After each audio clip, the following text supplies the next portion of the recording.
How to turn on mobile hotspot.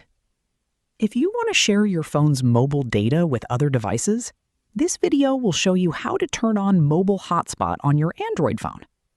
First, open the Settings app on your Android device. Now tap Connection and Sharing, Network and Internet, or More Connections, depending on your phone. Next, select Personal Hotspot or Mobile Hotspot. Turn on the Mobile Hotspot toggle.